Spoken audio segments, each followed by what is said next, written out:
Hopefully we're live. Hey guys, how you doing? Oh, hey Yana, hey Samuele, hey Jess. Hey. What's going on? What's going on? Samuele, the first question I have is: have you had some sleep? Because you were literally last week 5 Sanremo lives in a row, and we know that Sanremo does not finish early. How are you feeling now? You've had a bit of rest. No, I'm feeling fine. I actually had with Sanremo, I had a really busy week in my personal life, so it was like hell on earth. But yeah, it was quite an experience, and I had the weekend to rest up. Today I slept pretty much all day, so yeah, I had like 8 hours of sleep in total in 1 week. Wow.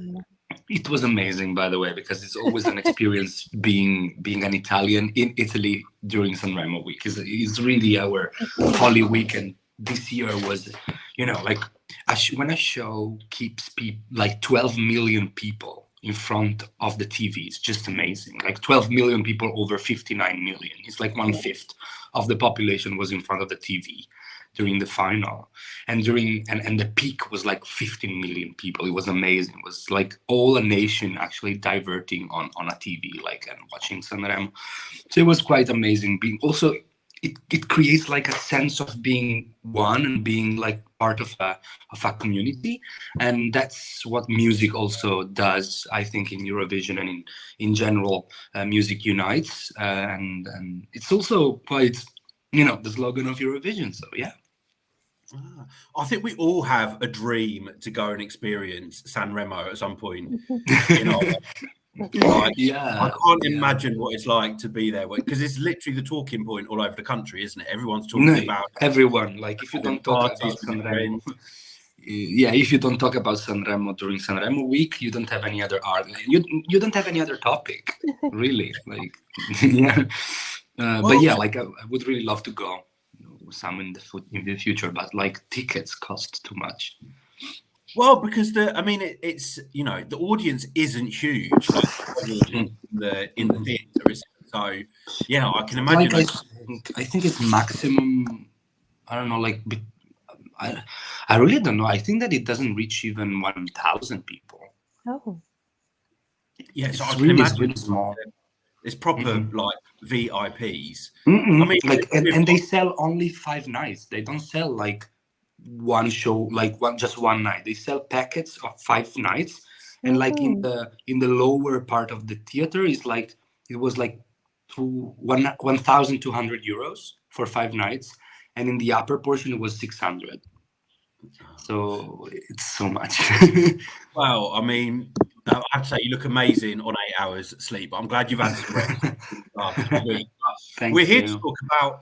Well, it was branded as Super Saturday. Is that the Saturday that people have kind of been dreading but been really excited about? I know with us it's quite stressful because you've got so many shows to watch, and people are set up with TVs and monitors and laptops trying to watch 4 national finals kind of at the same time. But it's over. It was Super Saturday, but we're asking the question, was it really super? So we're going to go through the 7 songs selected on Saturday, including talking about Sanremo, and let you know what we think. And guys in the chat, we'll come to you shortly, but we'd love to know what you think of the 7 songs selected. And I can see lots of you in the chat already, so I'm going to say hello to Sarah O'Halloran. Thank you so much for joining us. We've got Joanne Johnson. Hey, Joanne. We've got Reiley.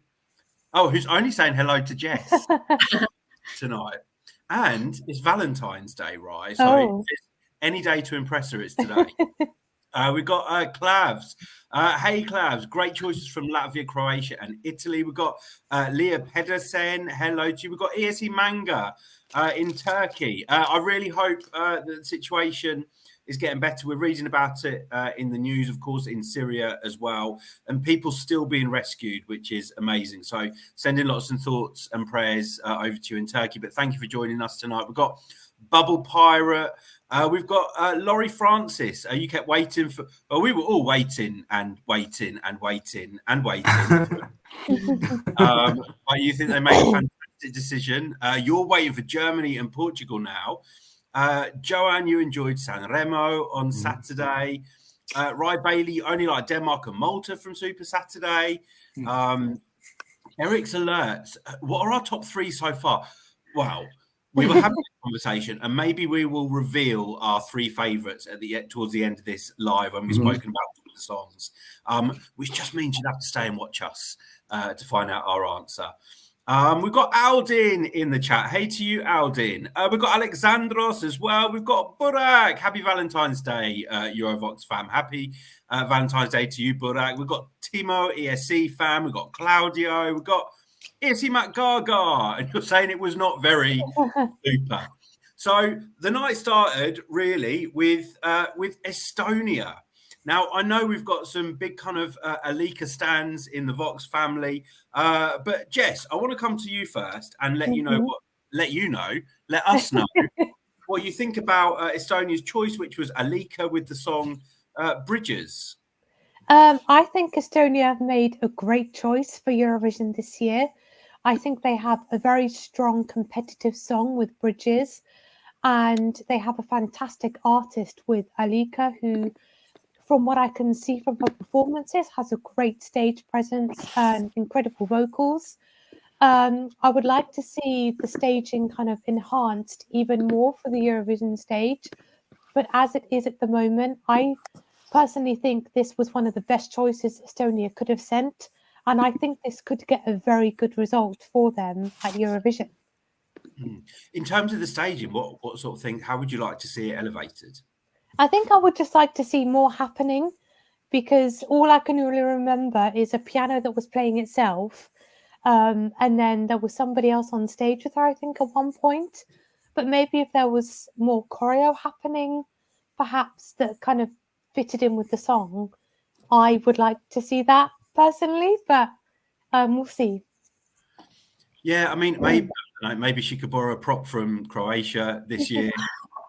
Jazz it up a little for you. Jana. Yes. So about Estonia, well, I have to say I'm a Venom Ollie fan. So I was not the happiest. I was literally in the middle of Theodor when I found out that Alika won. I was like, okay, well, she will do well, probably. It's not like my personal thingy, but I think she's a great artist. Her voice is amazing. She has a really beautiful voice. The song itself, well, it's a good ballad. It's an emotional ballad. I'm not the biggest ballad fan, so there's that. I can't really connect to the ballad, but I'm pretty sure that many people can. And I agree with Jess. I also want something different, like on stage, but she has so much time to do something else. Like this song is about bridges, so I would love to see like an actual bridge on stage that she's walking over or something. They would be like really cool, like into the clouds or something else. But what I really liked, because I was just watching the performance again, is that her voice almost sounds better live than in the studio version, and that's really impressive. So yeah, I think she would do pretty well.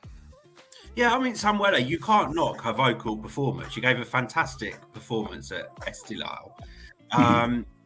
What are your thoughts on this? I don't know whether this would be a Samuele song or not. I think not. Why not? Yes. I don't know. You know that I'm a ballad boy. Of course, it's my kind of song.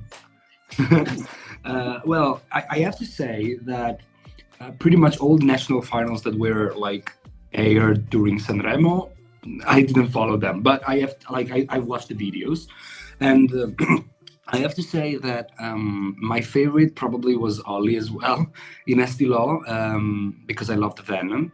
It had a lot of energy, and it's that kind of a rock song or experimental rock song that I really like, because I'm not a huge rock fan, but I really like rock performances where are enhanced by the artist on stage, and Ollie did a fantastic job on stage, I would say. But Alika, yeah, I know, I am a ballad boy, most of all when they are sung in native languages. So yeah, I'm not a huge fan of English ballads, but I have to say that this song is amazing. Like, she delivers quite well on the stage. I want to see more, because I'm not the biggest, like in general, I'm not the biggest fan of Estilao as a national selection. I think that they can do a lot better with the music that they have.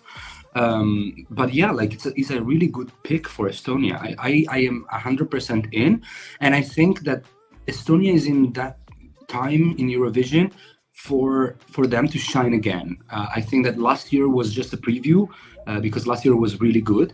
as well, and the performance in Turin was great. It was a great closer of the final, and this year again Estonia is delivering, and I think that musically speaking, just musically speaking, because I've already said that visually is not the best for me, but musically speaking, Estilol was, I think, one of the strongest one in Eurovision this year. So yeah, like they had two contenders for the win, Oli and Alika. They pick Alika. I'm good with it. I would prefer Oli, but yeah, it's great, and I think Estonia can be proud of sending something like that because it's quality. Yeah, and it is. My feeling is it is a quality entry, and I like her. I like her voice.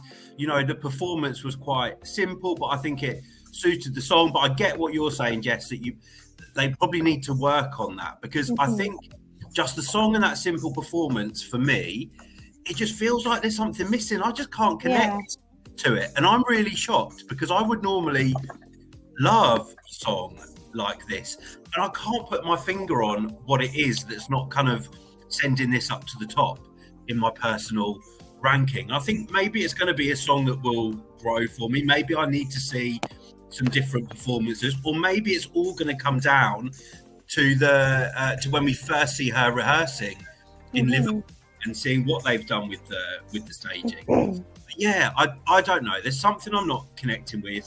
But I will say it is a beautiful song. She's a great singer. I love the piano playing on its own. But what ruined it for me is that she then sits down and plays the piano. Yeah. You're wasting your time. Yeah. I don't know whether she's just trying to demonstrate, you know, that she's versatile and she's not only a vocalist, but she can play the piano. But we will see what they do with the performance. Ultimately, you know, we can't have loads of razzmatazz, but we can have beautiful lighting. But, I mean, look at I can't remember her name, the woman that did Voda, Slovenia. Oh, Anna, Anna so many people were sleeping on that song until Eurovision rehearsals, and ultimately, you know, it wasn't successful. But the hype that it gained through strong rehearsals and great staging, I would like to see Estonia repeat that this year, but we will see. Like I said, maybe I just need to let the song grow on me. Let's have a look. We've got George Makin. Hello to you. You really like the Estonian song. You think it could be elevated with great staging, so you're with Jess on that. ESC Matt Gaga, Unpopular Opinion, Venom was your least favourite songs out of many national finals. Okay. You were either really in the Oli camp or the Alika camp, weren't you, this year?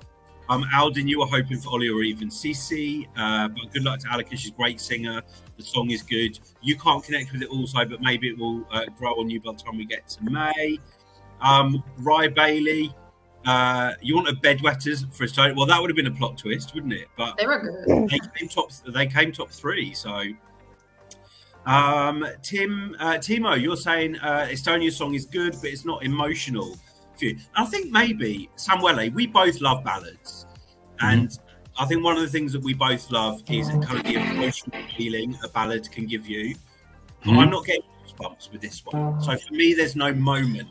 That's the problem with ballads. That I think that the problem with ballad is either how the artist can deliver it, or on the other hand, the message that you want to spread with the ballad itself.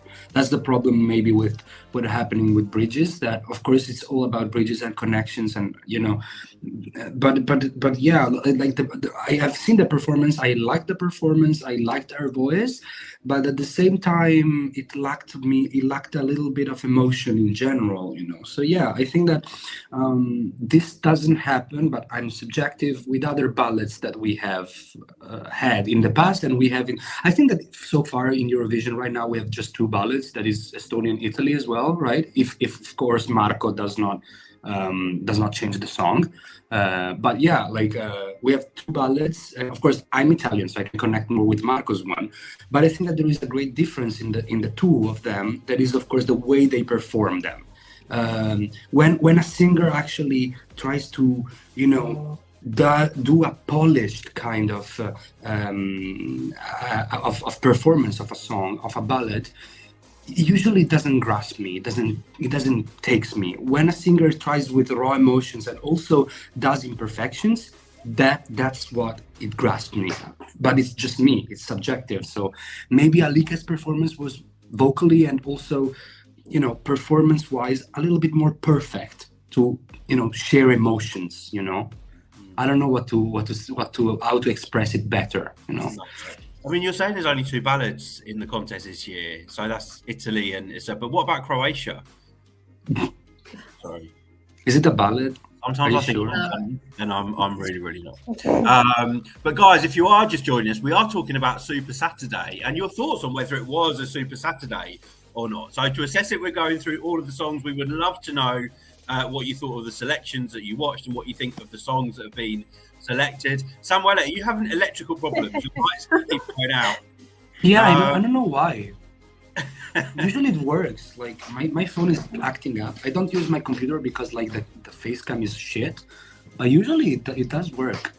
I don't know why. But, Jess, I'm relying on you for your memory for which order the songs were selected, and we think after Estonia may have been Denmark. Yes, I do believe it was. So, Jana, yes, what are your thoughts on Denmark? Yeah, I had to watch it after the show, but I think it's the best option they could have made because it's a really fresh song. It's modern as well, so I think it could be very appealing to especially the younger audience because he also seems quite young and really lovely, by the way. I think he's an amazing personality.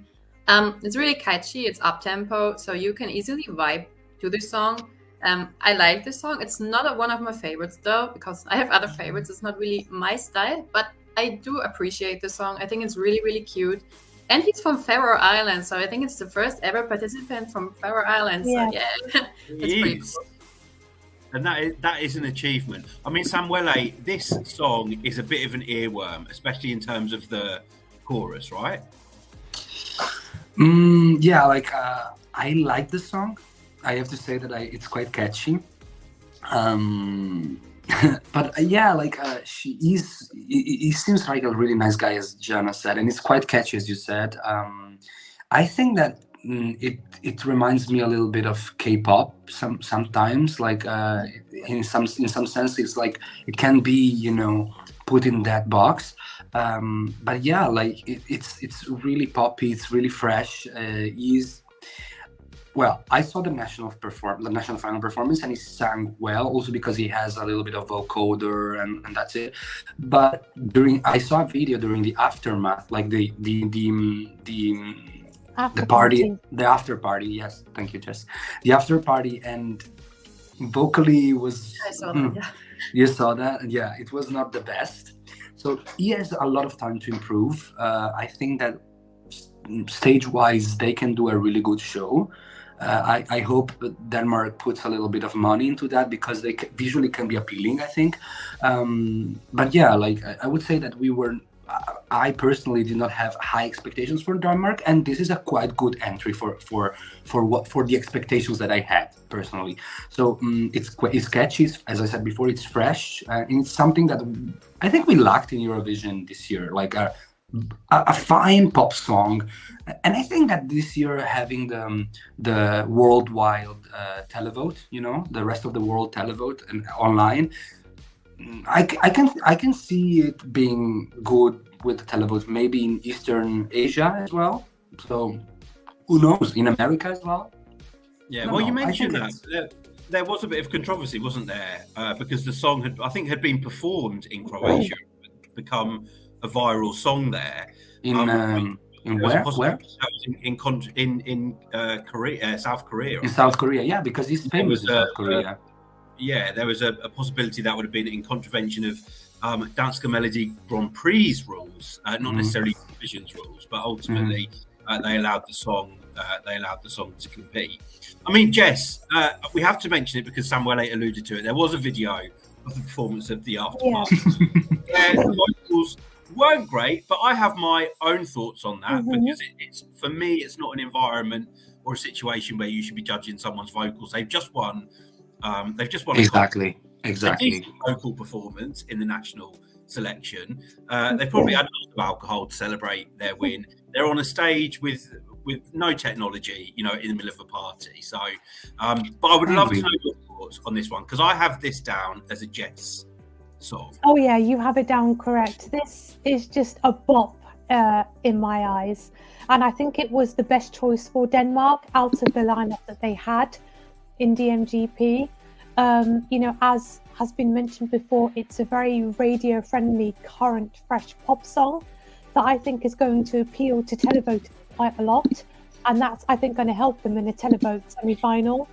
And the whole kind of styling that was going on with his outfits and the whole colour scheme on the backdrop, I was loving it. I think it suited the song perfectly. And then he had some dancers coming on as well, which is what the song needs, in my opinion. And I think if they just kind of stick to a similar format to that for Eurovision, I think it could do quite well for Denmark. Yeah, I mean, I have to say it was because obviously I only watched the song on Saturday night. I'd heard that it was one of the favourites to win the selection. It didn't win the televote though, I don't think. No, but it won the jury vote. Yeah, I think it came second in the televote and ultimately won. I have to say it was a song that I wasn't expecting. As soon as the first few bars kicked in, as it progressed, I loved it. And for me, it's when it got up to that vocoder part, which is catchy as hell. Yeah. And I agree with you, Samuele. I think if they do the staging right on this, because just having him there in his pink with these 4 dancers, the dancers didn't work for me, so they need to ditch the dancers. That as a performance is a no-no. But I think what they can do is to create, because visually he's very exciting to look at. His styling, you know, he's very, very young.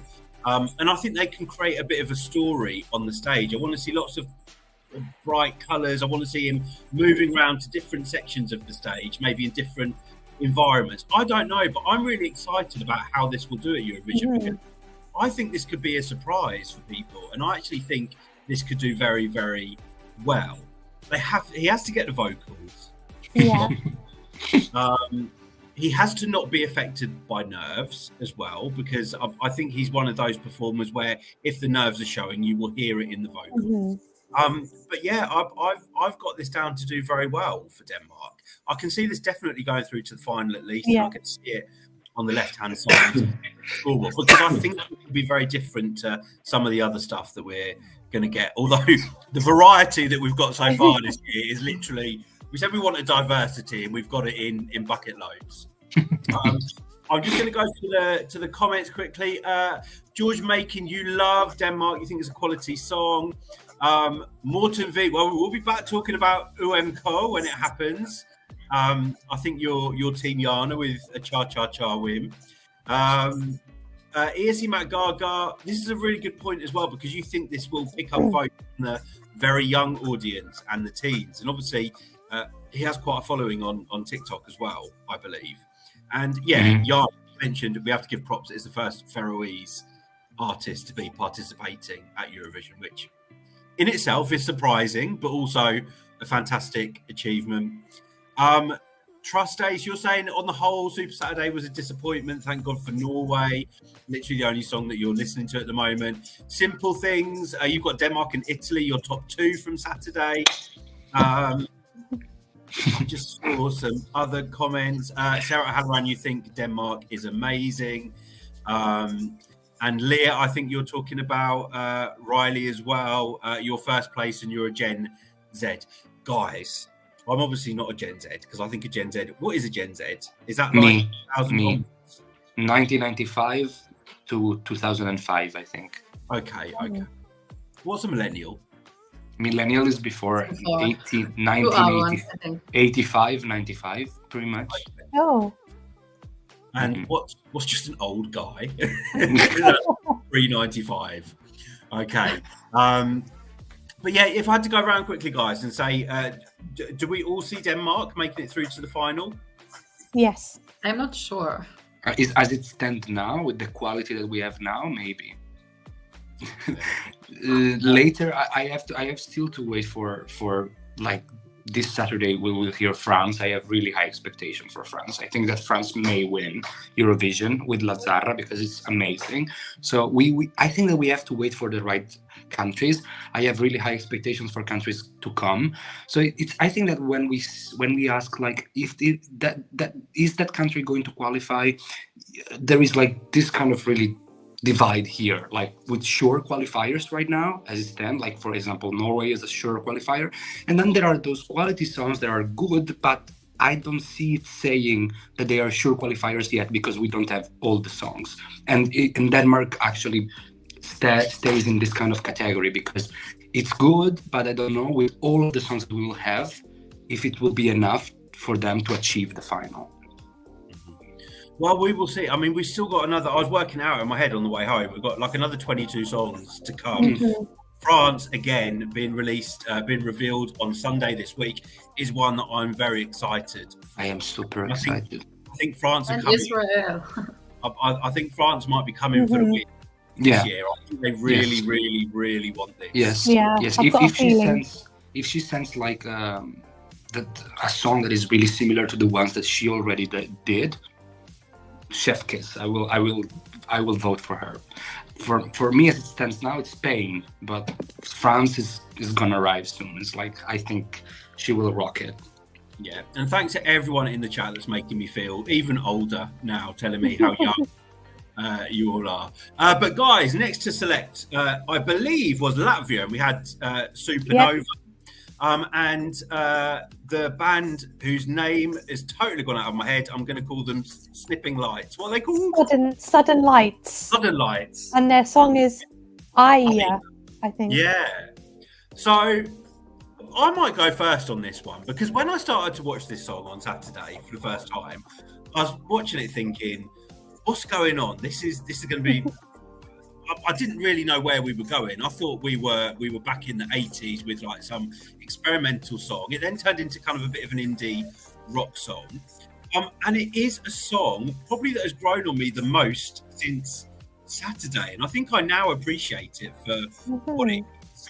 And I have to say I'm really liking this now. But the one thing that I loved and I thought was most creative about this performance was the staging. I thought it suited the song perfectly.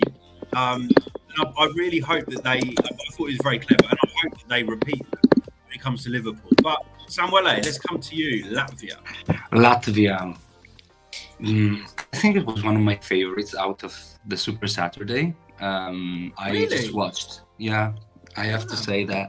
On the first listening, it was like meh again. But later, like I listened to them again, and most of all the indie rock portion of the song totally get me because I'm such a really indie fan. Yeah, like I'm sold. Like the music video is amazing. I love it. It's amazing. I love it, and I think it's really it suits well the song. And yeah, I like it. I don't have anything to say. It's an improvement for me. Like since last year. Last year I was not a huge fan of. What was that? The salad thing? Eat your salad. Yes, it was not my favorite. I have to say, like the performance was okay, but not a favorite. But yeah, this year I'm totally in. Jess, I have no idea where you're going to go with this one. Neither do I, actually. This song and the performance still kind of confuses me a little bit, just because I'm not sure. Because when obviously it starts out and it's maybe got more of an acoustic sound, but then we get this kind of rock pop indie coming into it, and then it goes back to how it was at the beginning, and I still haven't made my mind up on the song yet. I mean, I don't hate the song, but I'm not loving it either. I'm just sort of somewhere in the middle. I'm on the fence, basically. I was going to say, are you on the fence, Jess? I am. That's where we mostly always find you.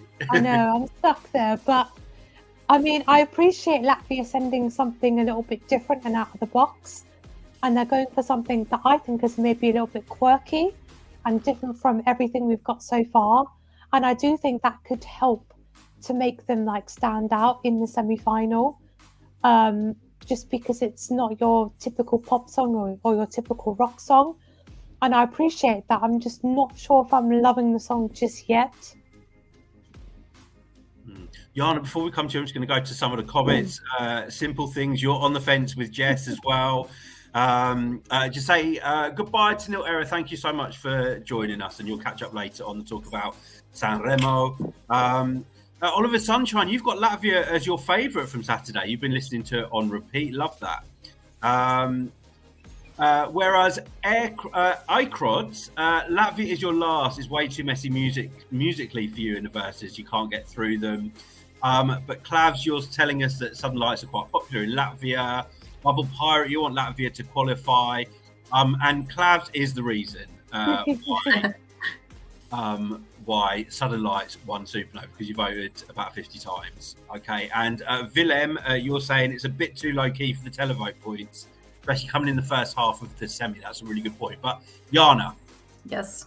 Yeah, I think, like as Klaus already said, I think the band is quite famous in Latvia, and I think it's a solid, good produced song. So the song-wise, it's good.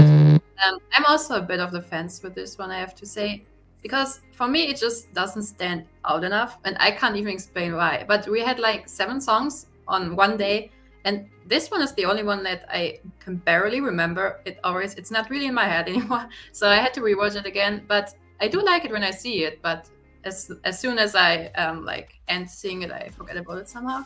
I like the transition though. I like the instrumental parts. My problem is, I also think this could be a problem in general.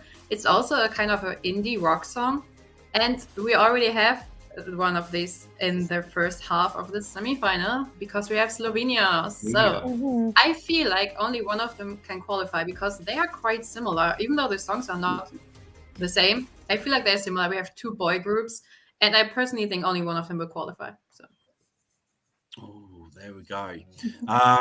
But yeah, lots of love for Latvia in the chat though, which is nice to see. Now I'm trying to remember who was after Latvia, and I'm thinking, was it Croatia? It was either Croatia or Romania. Romania Let's first. wait a little bit longer. Let's talk about Romania. So Theodor Andrei won Selecția Națională with the song D.G.T, which I assumed was the Romanian version of DTF, but it's not. It's like digits, like fingers, I believe. Is that right? I don't actually know. Well, I think it's like for it represents digits. Now, this was a performance. Samuele, let's come to you first on Theodor's performance and the song. Performance-wise, I didn't understand a thing. Like it was complete. Like it was like during all the performance. But yeah, like I don't have much to say. Like my favorite was blah blah blah in Romania. But yeah, like it's a quite she is charismatic and he's really young. He's like 18 or 19, something like that. He's really young. Yeah, he's really charismatic. He seems like a really good guy, and he performed with his heart, I would say, like with a lot of passion and intensity. But yeah, the song is quite. If you ask me, it's a little bit messy and quite mid. I was expecting something a little bit more powerful from Romania, since I think that Romanians people, like I was talking with a friend of mine that is maybe more than a friend of mine that is Romanian, and he was always like, we always send someone that we don't know about, and we always send something because we don't have money, and no. But he was like, this song, how can we describe this song? We don't have any words to describe this song. And it's quite the thing that I have with the Romanian song. I don't know how to describe it. And I think I still have to listen to it again and to watch the performance again. But from what I watched and heard, I think that he's a great performer, and the song is just mid. That's it. So just to pick up on something that you said, Samuele, which is a really good point. And I think you should tell us more about your friend who wasn't a friend, who's Romanian. What's their... I'm only joking. I'm not going to embarrass you. No, it's not embarrassed. Like I think that is more than a friend, but you know, I don't really know. Maybe this will be a video for the Eurovoxx XXX. But Jana, your thoughts on Theodor, or probably pronounced Theodor, I guess. I think so. Yeah, it's a very artistic song. I try to get behind the intention of like the performance and staging. So I think like in the beginning, he's like an introverted schoolboy. And then suddenly there's like a transition and he changed into like a more comfortable person, confident, and he's going his own way. So I think that's kind of the intention. I'm not quite sure about the staging. It's a bit too, I don't know. I don't feel it appropriate because especially he's quite young. But then again, he's an artist. It's his song, so he can decide what he's doing. And as soon as he feels comfortable with it on stage, go for it. But I mean, he has a lot of time to change stuff. So if he reads all negative comments about the staging, he might change something anyway. So yeah, it's an interesting song. Not too keen on the staging. Did you see this qualifying? I'm not sure. I think it really depends on the staging here. Song-wise, like, I don't think so. With a really good staging, I could see that. Jess, are you back on that fence? I mean, I'm not loving this song, to be honest with you. I feel like when you hear Theodor singing, you can hear he's got a great rock-sounding voice. And I feel like he is better than the song is, which is quite a shame. As for the staging, I have no idea. I'm so confused by everything that's going on. It seems like there was a lot happening on stage and a lot happening that didn't necessarily match the song or suit the song. Nothing was really working for me, but you know, he obviously performed it very well. He's got great vocals, great stage presence, and I do have doubts about this qualifying, but I think with an improved staging he could maybe just scrape through into the top 10, but it's not very memorable for me at the moment. Yeah, I was going to bring Saul Brown in from the live chat, because you're saying you think a more Western audience would see the costumes as tasteless and off-putting and they need to be changed. ESC Manga, you've got Croatia and Romania down as non-qualifiers this year. Aircrod is agreeing with you, Jess. You think Theodor is better than the song, great performer, confusing song. And I think that's a really good point, actually. And just to pick up on what you'd said, Jess, he has got a really good rock voice. And what I would appreciate more is seeing him do a song in his, I'm assuming this isn't his usual style, but seeing him do a song in that style, rather than maybe doing something that they think would be right for Eurovision. And yeah, the performance, I have to say that I was focused on the staging. And for me, if I'm so focused on the staging and I don't really like the staging, but yet I'm still focused on it, that means that the song's not connected. Yeah. And yeah, I'm on the fence with you with this one, Jess, because there seems to be a lot of love for this song and this performance, and people loving Theodor. So maybe they could elevate it with different staging, but yeah, it needs to change. Too much going on. People won't understand it. You know, people are going to be asking what's D.G.T. So there needs to be something that will kind of explain that to a non-Romanian audience. Yeah, I have no idea what to expect for this one. It could be a surprise. The way it is now, if it gets through to the final, that would be a surprise. But we still don't know what's left to come. Got 22 more songs to come. So is it time, guys? Yes, it's Croatia. Let's do time. I'm wondering whether we should make everyone wait and skip Croatia. No. I'm joking, guys. We know you've all been waiting to know what we think about Croatia. Now, Jana, you were actually at Dora live for Eurovoxx, and you got to interview Let's 3 after the show. So well done to you. But first of all, before we talk about the winning song, what was your experience of Dora like? It was amazing. Oh my God. I would love to do it again. And everyone was so kind there. Like all the Croatian people were so welcoming. The whole show, I don't know how it looked like on TV, but the production was so good in the arena. Like it looked amazing, all the lightnings and stuff. So I hope it really came across that well in TV as well. because I think the past years it wasn't that good. So there was definitely an improvement. Like I talked to Damir Keitsho from like 2020, and he also said it got so much better production-wise this year. So yeah, really good effort. I really loved Dora. Well, they were not my favorite to win, but this song is growing on me. I was talking to them. They are really nice people. They are really interesting. I think you can expect a lot from them because yeah, you will never know what they are doing. So yeah, it's gonna be interesting.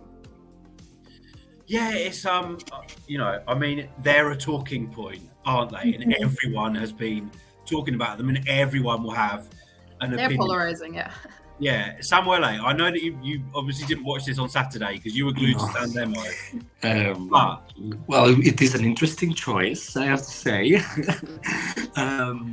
It's just that I still have to make up an opinion on that. I don't know if I love it or hate it completely. Like I'm on either like loving this because they're such icons. Come on, they're super great also live that they put on a show completely.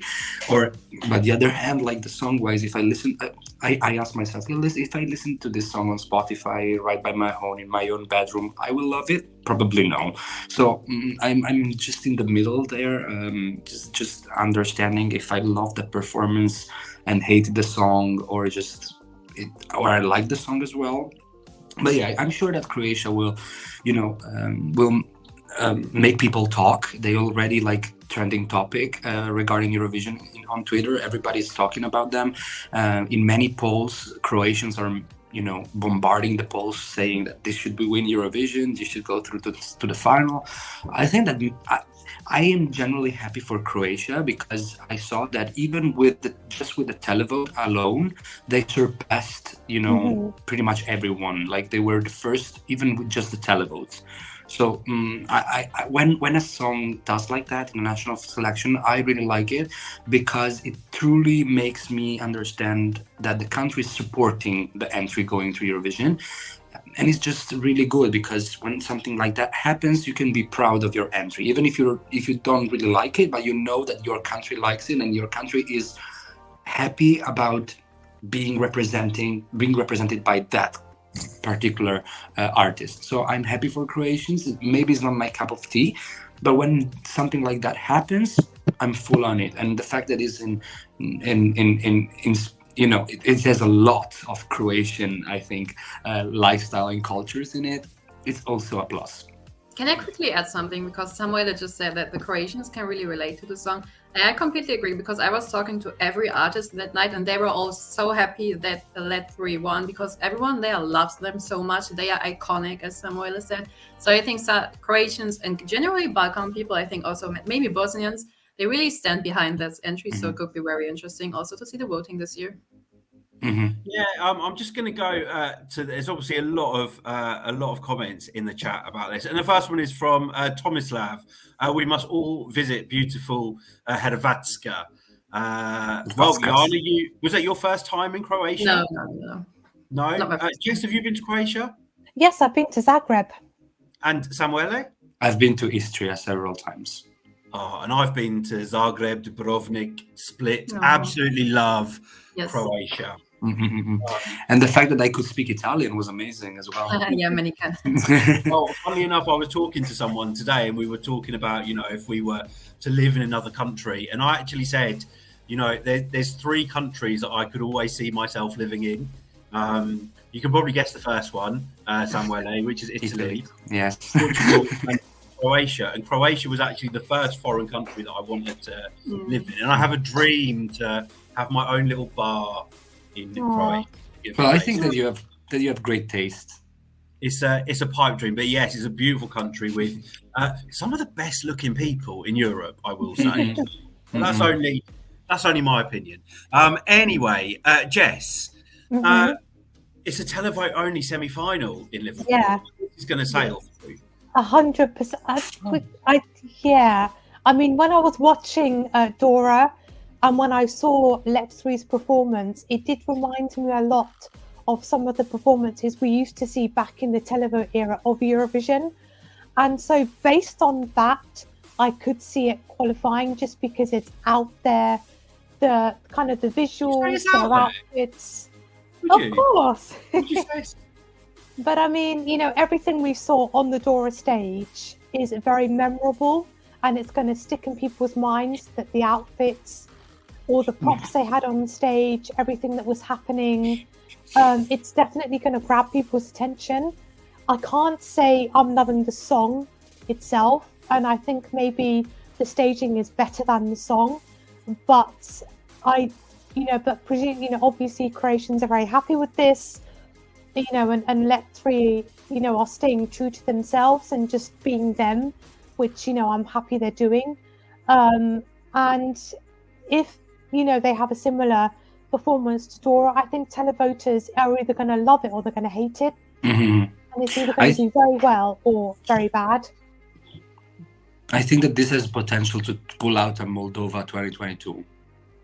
Yes, I just hope people will get behind the meaning and the message, because it's extremely important to understand the song, because there's so much in the song.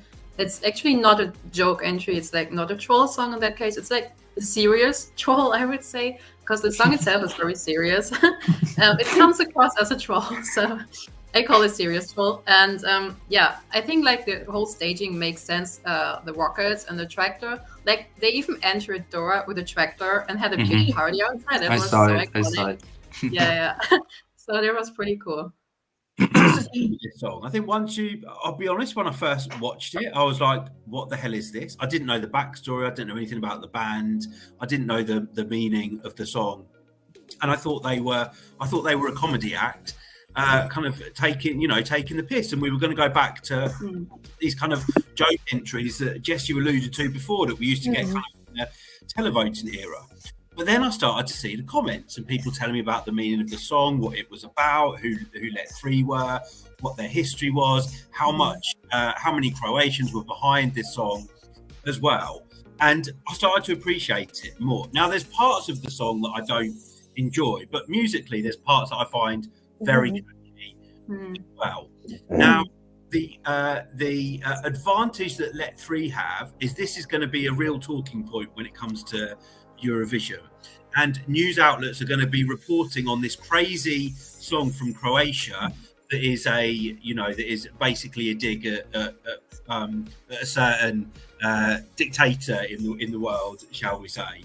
So people are going to know the message before they watch the song. They're going to know what the song is about before they see it performed on the Eurovision stage. They're going to be waiting for it. They're going to see it. It's going to be crazy, and they're going to vote for it. It's going to stand out. It's very clever of them, actually, because I'm trying to think back to another band that maybe had kind of this. I'm thinking like maybe Hattori in Tel Aviv. You know, people were waiting for that performance because it had been reported in the news outlets about this band with this, you know, insane kind of, I don't know what type of performance you would call it, but there was a lot of hype, and there will be around this song. So in a way, it's a very, very clever choice. Now, do I wish that they had as good a chance with a more, shall we say, serious song, or something that really demonstrated, their songwriting talents in the country or vocal talents? Yes, of course. But, Croatia's been done dirty before. And I'm just thinking 2 years ago with Albania, when they should have qualified without a doubt. And it's been year after year after year of this kind of, coming 11th a couple of times in the semi-finals, failing to qualify when they feel that they're sending something really good that Europe will love. But just done dirty is the only way. It's been a crime with some of the songs they haven't got. So I'm quite happy, actually, with this choice now. And I love seeing the support that the Croatians have for this song. Will it win Eurovision? Possibly not, because I can't see the juries this as highly as maybe the televotes will. But Samuele, I agree, it has the potential to be the Moldova televote success. Exactly. Yeah. It can we reach also had easily. This last year, so I feel like it could be similar. Like with the televoting, will climb really high, and I think they were the best choice for Croatia this year, because we had Harmonia Dissonance as well. They were amazing. I love the girls so much. Oh my god! But they told me afterwards at the party that they had so much pressure that they didn't even know if they would be ready for Eurovision because they are quite inexperienced. So they told me they might try again, like in a few years, but right now it's not their time, and they're really happy for that 3. So they all think it's like the best choice, and I do agree. Yeah, guys in the live chat, we know that everyone will have an opinion on Croatia. It's not going to be one of those songs that people don't have an opinion on, and we would love to see. But I have to first say, what is it like to watch us in 2 times speed? George Macon, you're saying no matter what happens, it may get through to the semis, but juries won't vote for this in the final. Chris A is saying it's funny that we will accept innate soppy love songs, no questions asked, then we get a song about something different and we question the point of them. 100%. Yeah, I totally understand. I agree. Yeah, I understand. Antonio, we've got tractors. Saul Brown, most people won't get the context at all and will just see it as a troll. Your average Joe isn't going to look into their history. But I do think it will be reported on around Europe, the fact that this song is going to. Yes, and we had Constructor last year. Like, we didn't understand the meaning either in the beginning, so. Yeah, that's a really good point, actually. You know, for many people who didn't speak Croatian, they just saw someone washing their hands on stage with beautiful eyes. Klavs, you're saying it's the Rakia version of Zobzidub. Simple things. It's in your head. See, this is going to happen. You keep marching on the spot and saying. And thank you to those of you that have commented as well and let me know how to try and pronounce that. I hope I'm doing it right. Shit. Is that right? Yeah. Shit. And Sarah Halloran, yes, you must go to Croatia. It is beautiful. I talk about Croatia a lot, you know. I'm always telling people to go there. I was telling my best friend to go there for her birthday. She's like, I want to go somewhere. I'm like, go to Croatia. Let's have a look. Cosmic Summers, as long as the performance is digestible and organised, chaos, unlike San Marino, it will absolutely stalk the televote. Don't talk about San Marino 2022 in front of Jess. She will get mad. We've got Bosnian. Hello, from Bosnia and Herzegovina. Can I just say, we miss you guys so much in Eurovision. We hope you come back. We hope you come back soon. And we were actually watching some old Bosnia and Herzegovina Eurovision entries over the past couple of days, haven't we, guys? On the old YouTube, including Fazla, your first entry. Maybe not Samuele, he was sleeping. No, I was sleeping. But yeah, some guys, I have some tea for you, by the way. I totally forgot. Because I just saw one comment. I said for Damian. Is this tea that can be broadcast? Yes. Okay. So no, it's about Dami because I just saw the comment. Someone felt sad. And Dami told me that he wants to come back to Eurovision with a strong, powerful Balkan ballad. So like Steve Livia today. So yeah. We always love Balkan ballads. I always love Balkan ballads. So yeah. Me too. Oh, yes. Me too. And Burak, we will be there soon, I hope. And yeah, we'd love to come there for a Eurovision. You guys need to come back. Yeah, Turkey. Like I've been representing Turkey in a fandom contest, and I've been discovering a lot of Turkish song, like indie and electronic song that would rock in Eurovision completely. Like Turkey needs to come back, because I personally think that Turkey, if we consider Turkey Europe, culturally speaking, I think that Turkey can be Europe. They have one of the best discographies in Europe, I think. It's just amazing how the Turkish music can be diverse.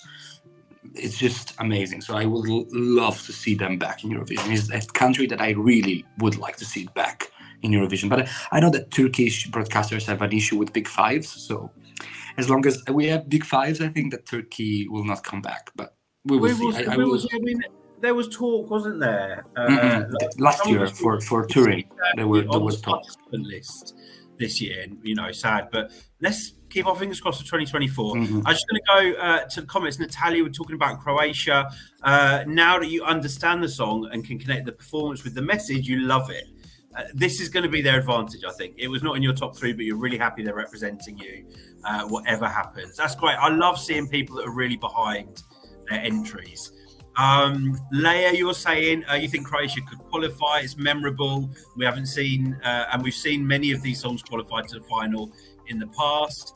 And Tomislav wants to know, Samuele, we're in Istria. I've been to Rijeka, maybe. I don't remember. Like I know the name in Italian, but it's a controversial name because yeah, I've been there like 2 days Fiume. ago. It's like close to Istria, yeah. Yeah, Fiume, and I've been to Rijeka, and I've been to. In generally, I did all the coast of Istria pretty much with a car, and then we stopped day by day. So yeah, but I was like 13, so it was pretty much 10 years ago.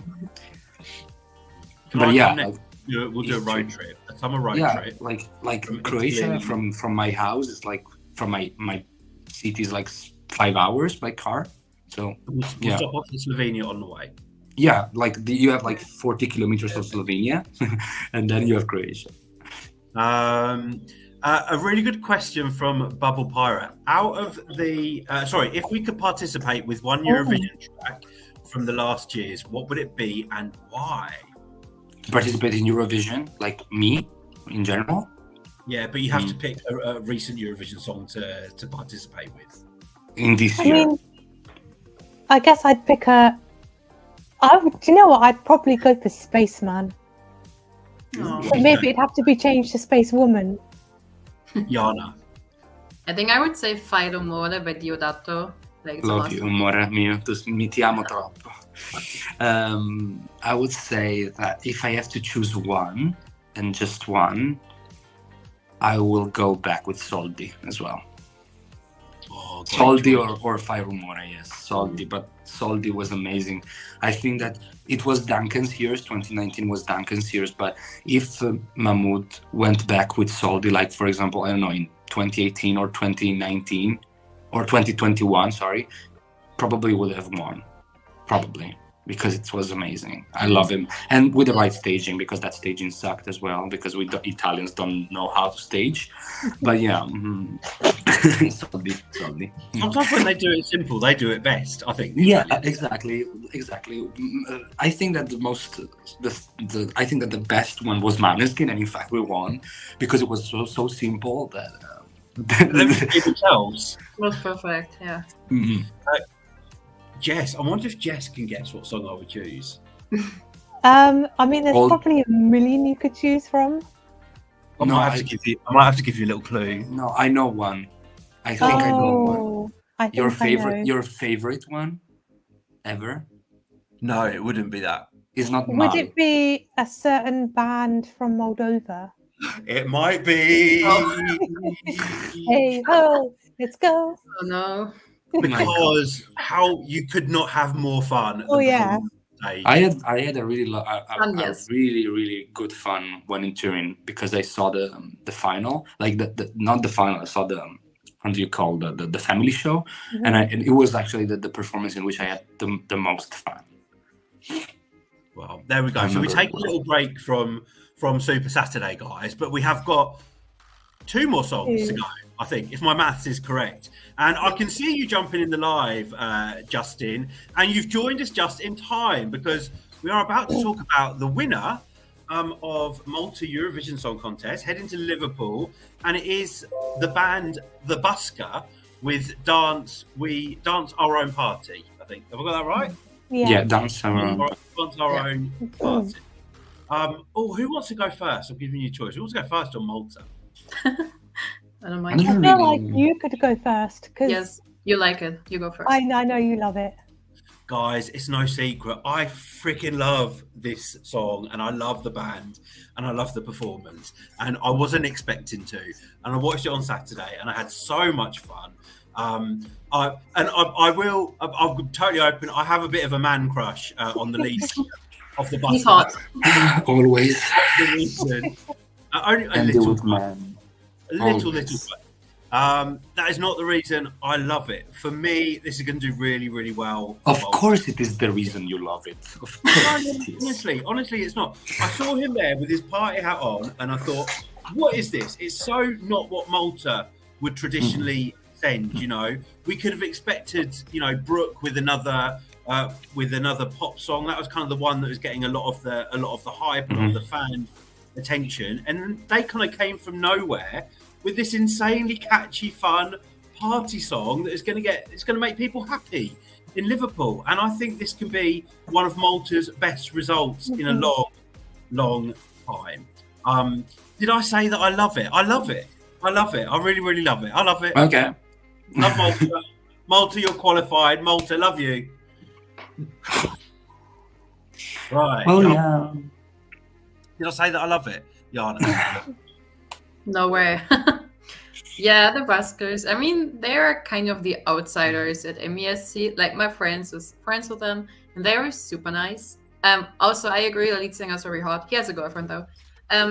But ruin my night. No, but the beginning of the song reminds me a bit of Sunstroke Project. Not in a bad way, though. I mean, it's probably just the sex. But I do like the song as well. It's super catchy. It just makes fun. Like, you just want to dance. Like, the song is about dance, your own party. And you couldn't do it any better. Like, yeah, you have to dance to your own party. So I don't even think you need a big staging for this. You just need, like, motivated people on stage, jumping around, having their own little party. And that's it. Like, you don't need a big concept for this because the song is already, yeah, it's everything. You don't need anything more. So I really like it, and I actually can see this qualifying, and if they qualify, I can see this opening the grand final. But yeah, I mean, what you're saying about they don't need fancy staging, but they actually had really good staging at MESC, actually. And they always have. I just want to see them repeat that on the Liverpool stage, because it was perfect for them, and it was perfect for the song. I'm sorry if I just talk about I love Malta. Yeah, I agree with you, Andy. I love this song, and I think it was the best choice they could have sent to Eurovision this year. It's just such a fun, happy vibe that it gives off in terms of the song, the music, the staging. They look really cool in their jumpers and their party hats. Like, they're not trying too hard. It just seems very casual and cool. The song is just catchy as hell, in my opinion. And they just look like they're having the best time on stage. And in a televote semi, I think this will easily qualify. And I have this down as a potential top 10 in the final. I mean, it's got everything going for it, in my opinion. And I can't really find any faults with it. And I think if they just stick to what they've done at MESC and kind of just bring that to Eurovision, they've got something great. Guys, I'm just going to let you in on something now. I still have so much more to say about Malta. Anyway, definitely with Croatia. Samuele. Yeah, I agree. It's catchy, it's fun, it's dancey, and I have nothing to say. He's really hot as well. But yeah, like of course, my favorite of MESC was Aidan before he was like kicked out. But yeah, because I really like Aidan, even if usually is like targeted as like this kind of guy that brings poppy songs and that's it. I really liked Regina. I loved it actually, and my second was Brooke, but just because I didn't I didn't have time to listen to all the 40 songs of MESC. I'm sorry about that. But yeah, there was the two songs that I really liked, and I think that this will really do well with the televote. I'm sure they are really appealing, also visually speaking. So great entry from Malta.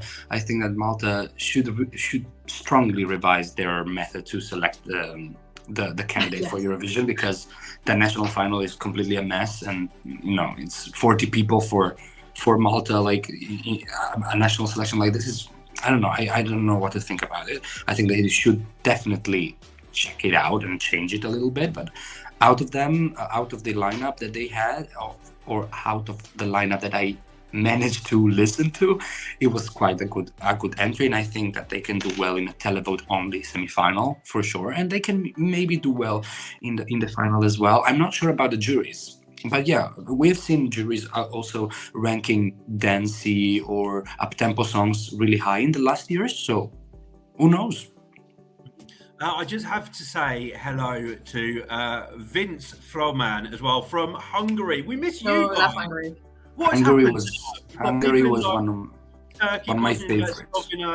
Hungary. You're just making us remember how much we miss you guys. And Vince Froman, I've seen your question about our favourite Hungarian songs, and we will talk about that. But after we've finished talking about Malta and Italy, we can answer that. I have my favorite Hungarian. I have it. I'm ready to respond to that. Oh, I've got a handful. But yeah, I'm so excited. I love the sweaters. I love his dance moves.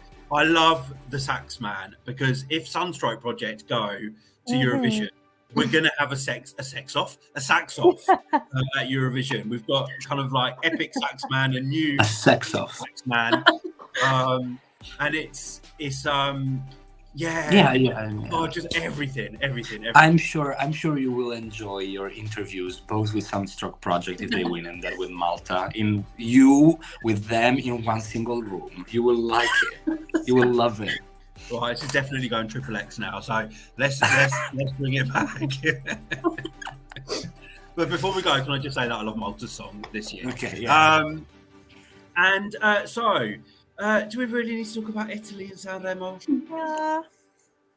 Hell yes! It's literally like one of the best shows ever. And poor Samuele, every night, like 2 o'clock, went live on our YouTube channel. The poor guy, you're an absolute trooper, and we have to give you your moment to talk about Sanremo. Thank you. What can I say? It was really something emotional for me. Like it's actually one of the best weeks in the year for me, and for not just for Eurovision enthusiasts in Italy, but just for the Italian population, as I was saying before. And this year, it's every single year Sanremo gives us at least 10 good songs, 10 quality songs, and this year it was like that. Like we started, as Jana also follows Sanremo, we started the first two days, the first two nights with really low expectations, like high expectations, but we were like, what is happening? Like the music is not. We were not mind blown, yeah. Yeah, we were not mind blown, and at the end on Saturday night we were like, okay, this year is also quality as well. But it's always like this in Sanremo, because when you see the performance live, they are done with an orchestra. The music is done with an orchestra, and you cannot really feel the studio version there. Like the music usually, like the songs in Sanremo are really different from the studio version, and it's also something that makes you not like a lot of songs quite right on the end. But then when you click on the Sanremo Spotify playlist and then you check them out, you almost fell in love with every single song. Like this year for me, that we had like 28 songs. That is actually a lot, too much for me. But it's like this. It's really a lot. And I have to say that we didn't have bad songs at all. Like we had like one, maybe 2 songs that were like no, but the others were pretty okay. Every single song was okay.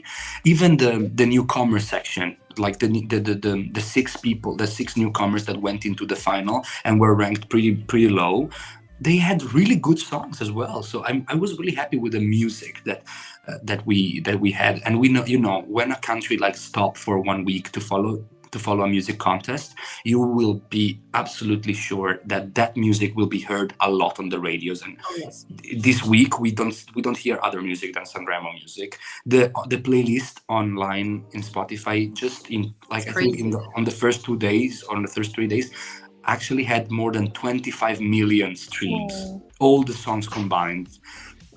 And Marco Mengoni's song is not even the most streamed one is Cenere by Lazza, and then Mr. Rain song. And I have to comment also, and then I'm going to be finished, and then we will talk about the winner. I think that the top 5 in Sanremo was a little bit scandalous this year, because again, last year we had a woman, but we need a woman representing Italy and winning Sanremo. We absolutely need one, and the fact that in the top 5 we didn't have a woman.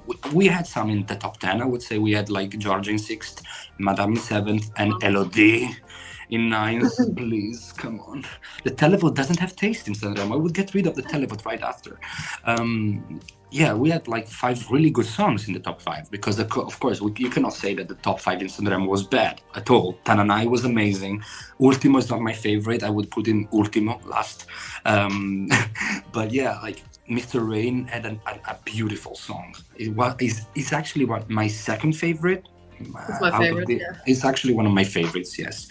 And Lazza was the only dance one in the top 5, and I think that it reached the second position after actually rising up all through the week. Lazza, I'm meaning, because he stood out a lot in the top 5, because the 4 out of 5 songs in the top 5 were ballads, and Lazza was the only one that had an up-tempo song. But in the end, Marco is too perfect. Like, everybody likes him. Like, he won the televote by 30%, and he won the overall with 50%.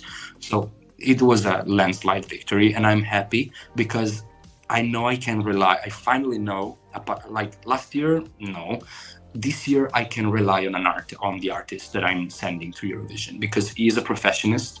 He's really professional. He has been doing this for 15 years.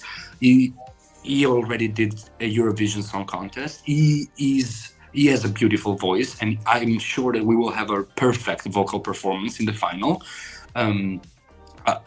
Again, not as last year. But yeah, then we are going to talk about the song. And last thing that I'm going to say, I'm actually quite happy. I'm usually not happy of being a big five country, because I think that being in the semifinals grants you the possibility to connect more with people at home. But this year, I have to say that I am pretty happy with being a big 5, because I really don't like televote only semifinals. So, and then for Italy, having a ballad is actually quite well to have juries. So yeah, that's just it. What do you think, guys, of Sanremo and Marco, of course? Well, I'm gonna ask the question actually before we talk about Marco, because we have to talk about Marco. It's a winning song. But if you could, if Marco hadn't won, who would each of you have picked to go to Eurovision specifically? So not necessarily to win, but to go to Eurovision. I have so many. Come on. I cannot say one.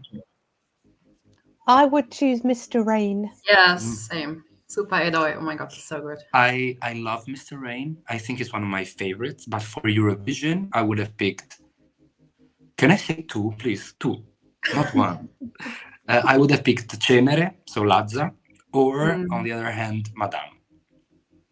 Okay, so I would have picked Lazza with Cenere. Okay, yeah, we know. Also, Paola e Chiara. Oh, Paola e Chiara. Oh my god, you have to. Andy, did you listen to all the songs? Yes. Have I listened to all the songs? You? Who, me? Yeah. Yes. You have listened to all the songs? Okay. Yeah. Paola e Chiara were. Guilty pleasure. One of them being Lettera, what are they called? Campini? I Cugini di Campagna. My god. Yeah. That's a guilty pleasure song of mine. That song was actually written by La Rappresentante di Lista. Yes. Loved it. But anyway, we did have a winner in Sanremo after 105 hours on Saturday. And it was Marco Mengoni. So, of course, he represented Italy at Eurovision in 2013 with a song 10 years ago. I'm pretty sure we will all say was a beautiful song, a beautiful performance. Essenziale. And he's back now with another ballad, but a different style of ballad. You can't compare the 2 songs. With Due Vite. Have I said that right? Due Vite. Due Vite. 2 lives. 2 lives. So I'm going to come to you, Jess, actually. Your thoughts on this song for Eurovision, because there has been a little talk that he may change it. I'm not sure that that's going to happen. I'm pretty sure that he will go with this song. But what do you think? I do think that it's a good song, and it's a very beautiful Italian ballad, one that I really like. And I do think that it is a good choice for Italy in Eurovision. And I think it will do very well for Italy, as they normally do. But I do also feel like it's maybe a bit of a safe option for Italy.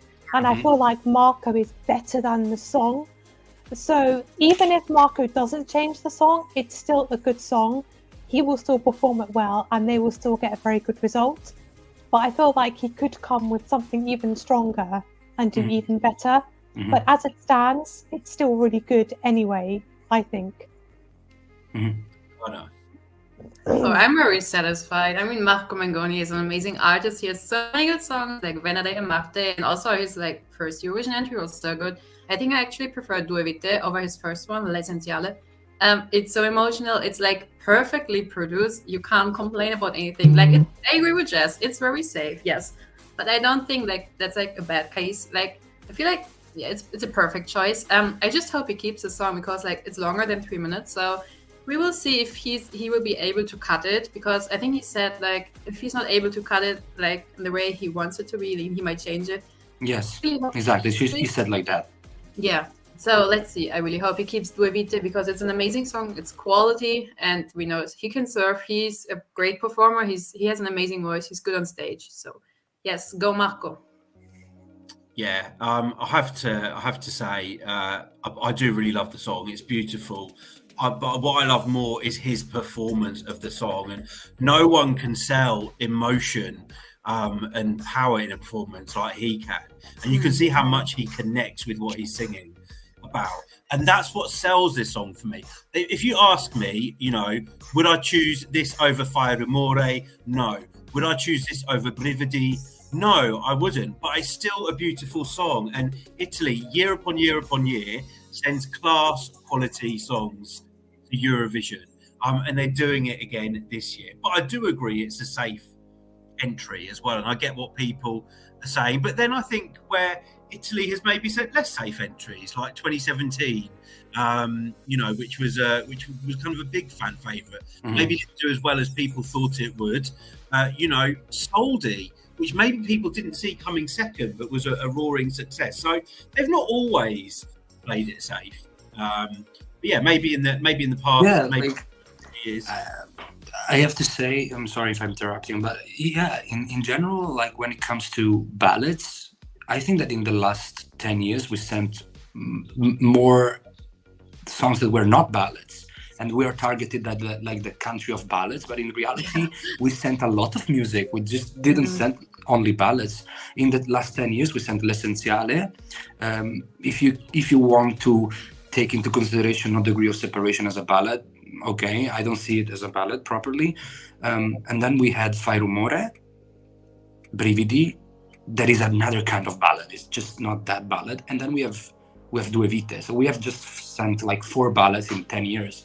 It's really high, but it's like Italy. I think that my country is really good at doing ballads. We cannot like just say that we are not good in doing ballads. If they were bad ballads, then I get it. But they're literally some of the best ballads that we get year upon year. So you can't, you know. And like you said before, somebody, me and you, we're ballad boys. You know, we do. Yeah, no, I love ballads. Like when they are performed well. And I've seen Marco live so many times, and he always sing perfectly. Like he never had a bad vocal performance, never. And right now, I think that the you know, in Sanremo they do not have staging. They have just lights, and because it's like a really music competition, so you just go there, you sing your song, and that's it. But if Marco elevates that kind of performance that did in Sanremo with those kind of lightnings, I just see the performance in my head. I have to say, if he does well with the staging, I personally see it coming top 5. But he has to do it well with the staging. Because it's the staging that elevates the performance in a ballad. And we already know that his vocals will be perfect for Eurovision. I just want to see a good staging for him, because, you know, I don't really rely on Italy being able to do a good staging. I would like to have it simple this year, but effective. So lightning, maybe, you know, Marco, I would like him to move towards the secondary stage, not stay put in one place. It would be boring. I think he will. I think for me that's a cert that he's going to do that. It would be exciting for him. Yeah, I think that he will stay in the middle. Maybe during the bridge, like the light will divert on him and then explode. I see that. I really see that. And I have to say, I actually heard some fan-made cuts of the song. And I have to say that the 3 minutes version that I've heard are even more impactful than the song that we have currently. They actually shortened the second chorus, and they shortened one of the verses, and that's it. It's really impactful. It's even more impactful because the song is like a crescendo, you know, it's like a climax. And if you shorten it a bit of 40 seconds, it even becomes more impactful. And I love it. Of course, Marco can change his song. Sanremo is not a national selection for Eurovision, so we offered the possibility to represent Italy to the artist, not to the song. So Marco can really well change the song. The only song that he has currently that can be eligible and was published after September the 1st was Tutti miei ricordi. That is a pop song, is an up-tempo song. I can see him actually pick that song over Due Vite, but I would really stick with Due Vite as well. I completely rely on Marco's musical taste. He has an impeccable musical taste, so I'm sure he will do the best choice. I'm confident that he will do a best choice. There were kind of rumors that he might actually invite another artist to join him on the Eurovision stage. Maybe Elodie. You know, me and you have been talking about this, and we both know who we want that artist to be, right? Yeah, maybe Elodie or even Lazza. There were some rumors that he might invite him. I don't see it coming because they literally have 1 month to write a new song if they don't have it already. And since Elodie just published his new album that you guys should check because it's a bop after bop completely. I don't see it coming. I think that Marco will go, and I think Marco will go with Due Vite. That is perfect for Eurovision. I don't really understand Italians Eurovision enthusiasts criticizing, Marco because he's bringing a ballad, and ballads don't do well in Eurovision. Ballads have done really well in Eurovision. It depends on the ballad. We won, like in 2019, Duncan Lawrence won with a ballad, and it was an amazing ballad. I can see Marco actually not doing well as Duncan, but as going in the same vibe. So yeah, and Michael Rice in 2019 as well did really well with his ballad. Sorry, I was trolling the UK for a second. Okay. No, I didn't hear, but yeah, trolling the UK is my favorite hobby, So no, I'm joking. You guys will be if you send the right artist, and we all know who you should send, and it's called Rina Slay. If you send her, you will win the Eurovision Song Contest. She said no. Although me and Jess, I think, are still hoping for Fleur East. Yeah. Oh yes. I just want Rina. Yeah, maybe we could put out an invitation to Lazza and Elodie. Yeah, please. If they are not an insane collab to have at Eurovision somewhere, and we've spoken about that. That's something we would love to see. No, Elodie will. Sadly, she will never win Sanremo. I'm sure that she will never win Sanremo because she's from the Amici lineup, so the talent show, the Maria De Filippi talent show that is held by Mediaset. So the Rai is not really keen on making a winner of Amici win. Apart from Emma. Emma won Sanremo many times ago. Well, not too many times. He won in 2000. It was the last female act to win, 2014. Wow. Yeah.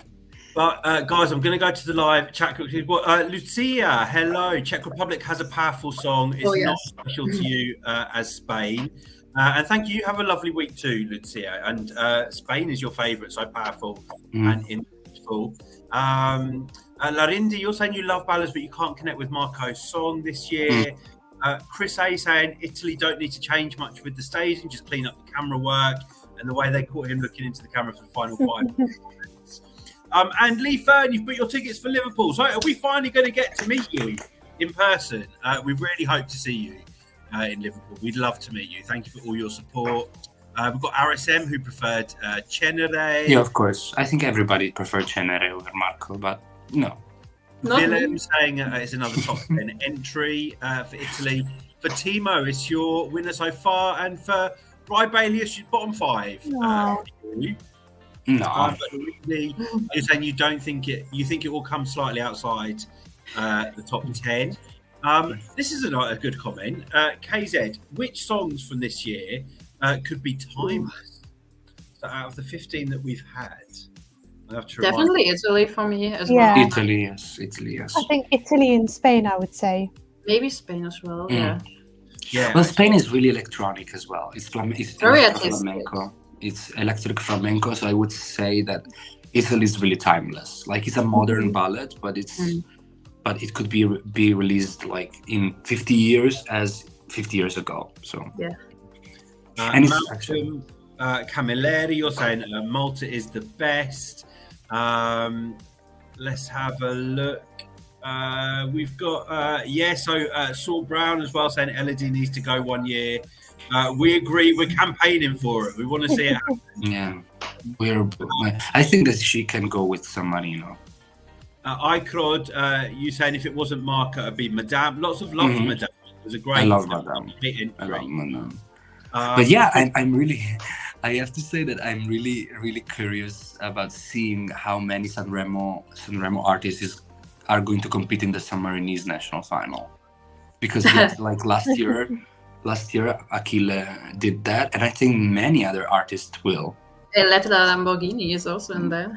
In the lineup, yes. Mm-hmm. Yeah. And I think Ronella as well. Ronella as well.